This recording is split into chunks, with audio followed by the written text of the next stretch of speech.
Bien-aimés dans le Seigneur, recevez nos salutations dans le nom de Jésus, notre Seigneur et Sauveur. Prions avant de voir l'enseignement du jour. Père Céleste, merci pour la grâce et la vie. Merci pour cette opportunité d'apprendre à tes pieds. Enseigne-nous ta parole. Merci pour l'exaucement. Au nom puissant de Jésus, nous prions. Amen. Le thème d'aujourd'hui, disciples de Jésus ou disciples de pain. Disciples de Jésus ou disciples de pain. Notre passage est Jean chapitre 6. Le contexte c'est ceci. Jésus a multiplié le pain et les gens ont mangé.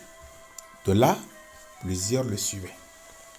Étant omniscient, il a compris que ces gens le suivaient non pas pour la vie éternelle, non pas parce qu'ils avaient vu en lui le sauveur de l'humanité, non pas parce qu'ils cherchaient à être pardonnés, délivrés de leurs péchés, délivrés de l'emprise du diable et par-dessus tout aller au ciel. Mais notre Seigneur a compris que ces individus le suivaient rien que pour le pain, autrement dit, rien que pour les choses terrestres. Ce faisant, notre Seigneur Jésus-Christ leur a enseigné et les a recadrés pour qu'ils ne perdent pas le temps pour le suivre rien que pour les choses de la terre. Souvenez-vous qu'il a dit dans Matthieu 6, verset 33, « Cherchez premièrement le royaume et la justice de Dieu, et toutes ces choses vous seront données par-dessus. » Mais ces gens faisaient semblant de suivre Jésus. Ils suivaient Jésus rien que pour les choses terrestres. C'est malheureux que beaucoup de gens soient dans cette situation. Bien, notre Seigneur Jésus-Christ leur a parlé du ciel, et quand le Seigneur leur a adressé cette parole concernant le ciel, ces individus étaient offensés. Mais Jésus-Christ n'a pas regardé leur comportement, leur attitude, pour les accommoder comme ça, sachant que c'était des faux types. Jean chapitre 6, verset 26 au verset 27. Jésus leur répondit, en vérité, je vous le dis, vous me cherchez non parce que vous avez vu des miracles, mais parce que vous avez mangé des pains et que vous avez été rassasiés. Verset 27. Travaillez non pour la nourriture qui périt, mais pour celle qui subsiste pour la vie éternelle et que le Fils de l'homme vous donnera, car c'est lui que le Père, que Dieu a marqué de son sceau. Le Seigneur leur dit ce qu'ils doivent faire, ce qui doit être la priorité. Travailler non pour la nourriture qui périt, mais pour celle qui subsiste pour la vie éternelle et que le Fils de l'homme donne. Vous voyez, c'est ça. Il a dit qu'il ne faut pas vraiment se focaliser sur cette nourriture-là. Les miracles que Jésus faisait avaient pour objectif de les amener à croire que Jésus est le Fils de Dieu et que par là, pour qu'ils soient sauvés. Mais ils ne voyaient pas les choses comme ça. C'est à cause du pain qu'ils suivaient Jésus. Ils suivaient Jésus plus à cause de leur ventre. Jean 20, verset 30 et 31. Jésus a fait encore, en présence de ses disciples, beaucoup d'autres miracles qui ne sont pas écrits dans ce livre. Verset 31. Mais ces choses ont été écrites. Mais ces choses ont été écrites afin que vous croyiez que Jésus est le Christ, le Fils de Dieu, et qu'en croyant, vous ayez la vie en son nom. Dans la suite, le Seigneur a continué au verset 28, 29 et 30. Ils lui dirent, que devons-nous faire pour faire les œuvres de Dieu? Jésus leur répondit, l'œuvre de Dieu, c'est que vous croyez en celui qu'il a envoyé. Verset 30. Quel miracle fais-tu donc, lui dirent-ils, afin que nous le voyions et que nous croyions en toi? Que fais-tu? Vous voyez, ces gens-là n'étaient pas du tout sérieux. Tous les miracles que Jésus a fait, même le pain qu'ils ont mangé, ils ont ignoré ça et ils voulaient un miracle supplémentaire. Et Jésus a continué la discussion avec eux pour leur parler des choses célestes. Au verset 35, Jésus leur dit, « Je suis le pain de vie. Celui qui vient à moi n'aura jamais faim. Et celui qui croit en moi n'aura jamais soif. » Et il continue sa discussion avec eux. Regardons maintenant les versets 60 et 61. Plusieurs de ses disciples, après l'avoir entendu dire, « Cette parole est dure, qui peut l'écouter ?» Jésus, sachant en lui-même que ses disciples murmuraient à ce sujet, leur dit: cela vous scandalise-t-il? Le résultat de cette prédication de notre Seigneur Jésus-Christ, vous voyez, se trouve au verset 66. Regardons le verset 66.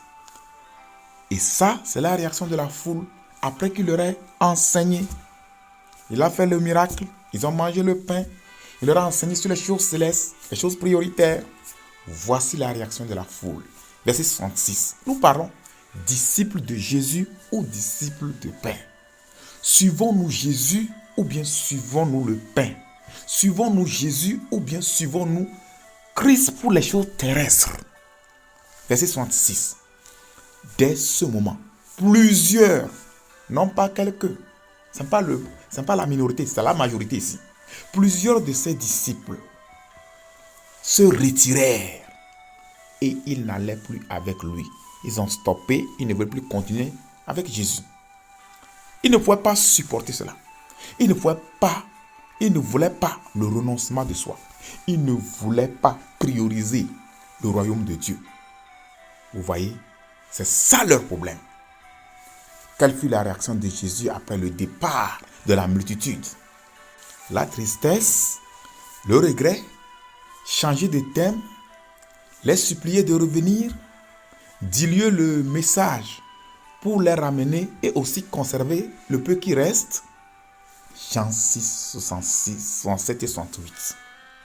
Jésus donc dit aux 11, et vous, ne voulez pas aussi vous en aller? Verset 68. Simon-Pierre lui répondit: Seigneur, à qui irons-nous? Tu as les paroles de la vie éternelle. Auditeurs et auditrices, qui sommes-nous? Disciples de Jésus? Suivons-nous Jésus pour aller au ciel et demeurer avec lui? Ou bien suivons-nous Jésus pour les choses de la terre seulement, pour les miracles de la terre? La Bible nous dit dans 1 Corinthiens 15, 19, si c'est dans cette vie seulement que nous espérons en Christ, nous sommes les plus malheureux de tous les hommes. Vous voyez? Donc, il y a des gens qui ne suivent Jésus que pour les choses terrestres, c'est-à-dire les miracles, la nourriture, la santé, le mariage, avoir des enfants, avoir un bel emploi. Que cherchons-nous? Avoir une belle entreprise, la protection contre les sorciers, la protection contre les méchants. Mais si c'est tout simplement à cause de ces choses seulement que nous sommes en Christ, nous sommes misérables, nous sommes malheureux, nous dit la Bible. Qu'est-ce que nous suivons? Suivons-nous les miracles de Jésus ou bien suivons-nous Jésus lui-même pour aller au ciel? Que Dieu nous aide. Si nous sommes en train de suivre les miracles seulement, nous devons nous repentir, vous voyez, parce que les miracles cesseront. Que Dieu nous aide, auditeurs et auditrices. Sommes-nous semblables à ces gens de Jean chapitre 6 qui, au lieu de suivre Jésus pour la vie éternelle, suivaient Jésus pour leur ventre seulement? Qui sommes-nous? Disciples de Jésus ou bien disciples de pain? Prions. Recommande-toi entre les mains du Seigneur et abandonne-toi entre les mains de Dieu. Donne ta vie entièrement à Christ. Renonce au péché et donne ta vie à Christ pour qu'il te sauve. C'est la chose la plus importante.